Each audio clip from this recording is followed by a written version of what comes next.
Oke, halo semuanya. Selamat datang di channel Info Anime Update.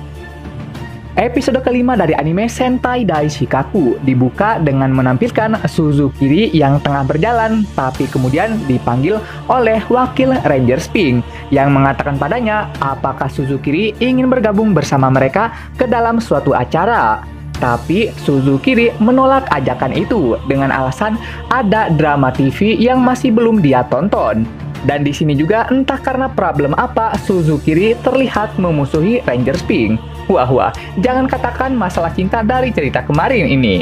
Lanjut ke adegan berikutnya yang menampilkan Fighter D yang sekarang tengah berada di perkotaan. Dikarenakan saat ini tengah menyamar sebagai Hibiki, mau tidak mau Fighter D harus berlatih acting agar dirinya bisa mendalami peran sebagai Hibiki. Dan adegan kemudian berlanjut dengan menampilkan sebuah flashback di mana Fighter D sedang bersama Hibiki.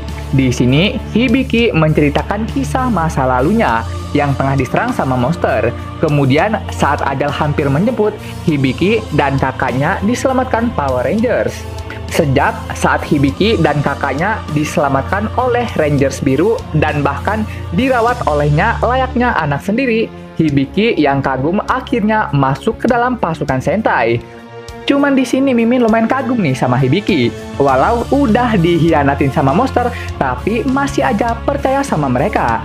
Bahkan sampai punya keinginan buat hidup damai bareng mereka. Walau aksi yang dilakukan Power Rangers memang heroik, tapi Hibiki yang tahu bahwa itu semua hanyalah sandiwara, tadinya berniat untuk menguak fakta itu dengan tujuan menghancurkan sisi gelap Power Rangers dan membuatnya kembali ke jalan yang benar. Tapi dikarenakan penjagaan mereka begitu kuat, jadinya Hibiki tidak bisa. Dan jika Hibiki masih memaksa, yang ada nantinya kakaknya yang jadi Rangers Pink malah kena batunya. Dikarenakan pergerakan Hibiki sudah tak mungkin bisa dilakukan, jadinya dia pun meminta bantuan pada Fighter D untuk ikut terlibat. Di tengah perbincangan mereka, Fighter D mengingat kenangan lama, di mana dia mendapati doktrin dari bos monster yang selalu mengatakan padanya bahwa jika kita ingin meraih kebebasan, maka kita harus mengambil alih suatu planet dari bangsa manusia. Itulah yang selama ini kami ketahui, gumam Fighter D. Lalu Hibiki bertanya, kemudian setelah kamu berhasil mengalahkan Dai Sentai dan meraih kebebasan, lantas apa yang ingin kamu lakukan selanjutnya? Dan D menjawab, bukankah itu sudah jelas? Yang ingin kulakukan itu adalah... Di tengah kebingungan Fighter D ini, adegan pun beralih ke situasi saat ini. Di sini karena D belum sepenuhnya bisa berperan sebagai Hibiki, dia malah melakukan kesalahan fatal dengan menghancurkan komputer yang berisi semua informasi. Lanjut ke adegan berikutnya yang menampilkan Fighter D yang kini akhirnya mulai terjun ke lapangan untuk mencoba memerankan karakter Hibiki. Awal perannya dimainkan memang terlihat susah, di mana dia harus menghadapi berbagai macam makhluk, seperti si Super PD yang pengen jadi Rangers Merah, tapi malah keduluan sama Sousei Akabane. Terus ada juga mbak-mbak PMS yang gak mau diganggu. Ada juga mbak-mbak yang pengen fisiknya kelihatan sempurna mulu. Bahkan mengejutkannya ada juga cewek pemilik mata Byakugan. Moto. Selanjutnya ada juga pasukan yang dijuluki Genin Abadi karena udah bertahun-tahun bergabung tapi gak pernah lulus. Lalu ada juga pasukan otak otot yang pikirannya latihan otot mulu. Lalu ada juga orang yang marah kalau disentuh. Bahkan nih, yang paling bikin emosinya ada bajingan yang ngepis tangan Fighter D dengan kaki busuknya. Aduh, ini sih bukan lagi pasukan keadilan, tapi orang-orang dengan kelainan mental. Setuju gak sih? Dan itu semua adalah daftar nama yang harus Fighter D hadapi untuk memerankan karakter Hibiki. Merasa perannya sebagai Hibiki kini telah terbentuk, Fighter D dengan pede malah berjalan di sekitar markas. Hingga akhirnya bertemu seseorang yang memanggilnya Fighter D malah keringat dingin. Dan hampir aja membuat seseorang yang ternyata kakak dari Hibiki curiga akan penyamarannya. BTW kakaknya cakep bener dah. Beruntungnya sebelum ajal hampir menjemput, Fighter D langsung lari untuk masuk ke dalam kamarnya. Waduh, inilah kenapa terlalu pede itu tidak baik. pas ada di kamarnya ini, Fighter D yang hampir aja jantungnya copot, ditambah ada suara yang berisik mulu, akhirnya amarahnya mulai membludak. Karena udah emosi, D akhirnya mencoba untuk mendekati sumber suara. Dirasa suaranya itu berasal dari pintu, dibukalah pintunya itu, dan boom! Apaan ini, cu? Kok bisa-bisanya ada penampakan cewek yang cakep begini? Apalagi dikurung di sebuah kamar lagi. Jangan-jangan, waduh. Karena kaget, di akhirnya malah berteriak, tapi dibungkam sama tuh cewek. Dan rupanya cewek ini merupakan salah satu fighter yang tengah menyamar. Lebih tepatnya sih yang Hibiki selamatkan. Karena mendengar teriakan, kakak Hibiki akhirnya memanggil. Dikarenakan ada suara seseorang dan mungkin musuh, si cewek akhirnya bangun dengan niatan untuk melawan. Tapi kemudian Hibiki bungkam dengan tangannya. Tapi yang mengejutkannya di sini, nih cewek kok malah kayak malu-malu begini. Waduh, apakah ini adalah kode? Kalau emang kode, disikat aja nggak sih? Tapi sayangnya MC kita ini imannya sangat kuat, sehingga bukannya diserang tuh cewek, nih MC malah membuka identitasnya, bahwa dia tuh bukannya Hibiki, melainkan sesama fighter yang tengah menyamar juga. Aduh, sayang bener dah.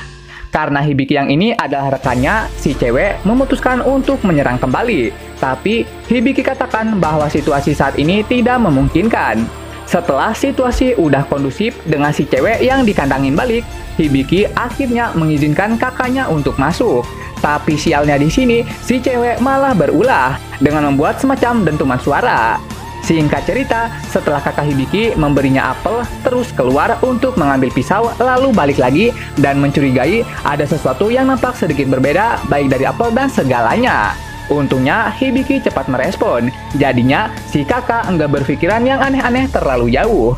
Kemudian saat si kakak tengah mencoba untuk mengupas apel, mengejutkannya pisau tersebut malah terlempar. Ya lagian ngupas apel kok malah pakai tenaga. Ini tuh mau mengupas apel apa mau ngulitin seseorang. Dan saat Hibiki hendak mengambil pisaunya kembali, ternyata pisau tersebut mengenai tubuh si cewek. Rasain tuh, resesi jadi orang. Kemudian saat pisau tersebut Hibiki cabut dan dia berikan pada kakaknya, tiba-tiba si kakak malah berkata bahwa Hibiki harus berhenti jadi pasukan Sentai. Dan di saat yang bersamaan, si cewek malah rese kembali. Untungnya si kakak mendapati telepon dan akhirnya keluar untuk mengangkat. Setelah kakak Hibiki akhirnya keluar, si cewek Yandere ini juga ikutan keluar. Dan entah karena apa, nih cewek malah menyerang. Dan ternyata alasan si cewek marah dikarenakan fighter itu dibagi ke dalam dua fraksi. Fraksi pemberani dan fraksi pengecut. Kebetulan si cewek berasal dari fraksi pemberani, makanya ketika dia mendengar Fighter D baru aja keluar dari sarangnya, si cewek langsung marah, dikarenakan kedua fraksi ini memang nggak akur dahulunya. Karena nih cewek mau berontak dan membuat susunan rencana menjadi kacau, Di pun akhirnya memutuskan untuk memotong kepalanya, lalu menyegelnya masuk ke dalam sebuah kotak, dan melemparnya kembali masuk ke dalam pintu. Phew, hampir aja dipergokin. Kemudian saat si kakak masuk kembali dan mulai berdiskusi, di sini dia berkata pada Hibiki untuk segera keluar dari pasukan Sentai. Tapi Hibiki menolaknya. Karena ditolak permintaannya, si kakak akhirnya marah dan mengangkat pisaunya tepat ke hadapan Hibiki. Merasa diancam sama si kakak, Hibiki akhirnya melawan dan berkata, "Aku sudah tak ingin lari lagi." Lalu saat pisau tersebut hendak diangkat, Hibiki langsung menghentikan. Aku mengerti jika para Sentai itu tidak seadil yang ditampilkan, tapi aku juga tak bisa memainkan muka dan meninggalkannya begitu saja.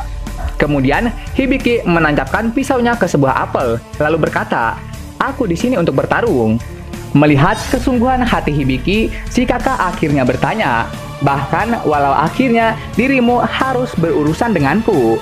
Hibiki terdiam, dan akhir dari cerita Sentai Daishikaku episode yang kelima ini menampilkan si cewek fighter yang terdiam mendengar kata-kata Hibiki, dan ada juga adegan di mana Ranger Sphinx yang menegakkan keadilan, tapi setelahnya memperlihatkan sisi dari nih Rangers yang ternyata mengidap penyakit brother complex. Waduh, ternyata ini tuh alasan dibalik tindakannya. Menarik.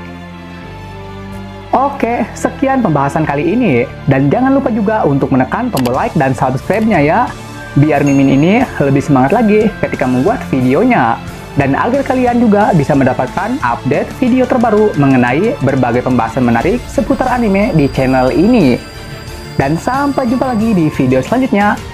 Dah!